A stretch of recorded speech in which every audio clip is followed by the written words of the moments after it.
mūsējiem vairākums, iemetiens pēc Čehu vārtiem. Nu, jānostājas, esam vairākumā. Piespēle sako zilo līniju, ko darīs Pujats. Pujats mēs pa vārtiem, nē, viņš izvēlas piespēli dot. Čehi pārto Ripu un raida to pāri visam zonām. Ripu aptur Masēckis. Tūlīt pēc tā steidzau Georgijs Pujats un nostājas saviem vārtiem.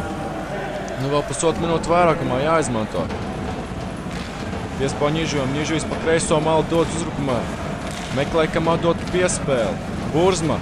Un kļūdamies uz viņu zilās līnijas. Čehi mazākumā 2-1 izlido Baranka piespēli un vārti. Diemžēl vārti 2-0 Čehu labā jau. Sprukts uzvar iemetienā. Pie kā Ripa cīņa pie borta. Čehi piespēli, bīstam piespēli. Masēckis lieliskā izklupienā atvēr šo metienu. Tomēr Ripa paliek pie Čehiem, tie kontrolē to mūsu aizdzības zonā. Nu jāstrādā aktīvāk mūsu aizsargiem. Jātiem Ripa nedrīkst ļaut uzbrukt.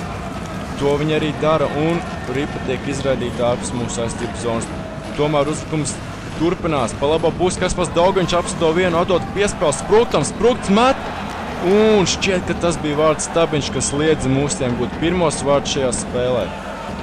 Ripa mūsu aizsardzības zonā, piespēli Kuldam. Kuldu dodas uzbrukumā.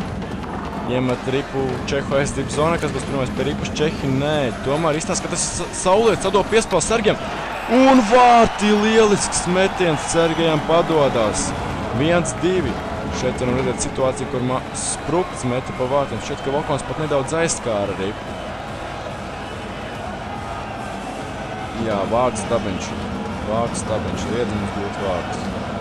Šajā situācijā lieliski piespēlējamies par Sauļu izpildījumā. Un Sergejs ar netavaram plaukstas metienu kreisi augšajā stūrī pārsteidz Vokonu nesagatavoju. Lielisks vārtu gūmu.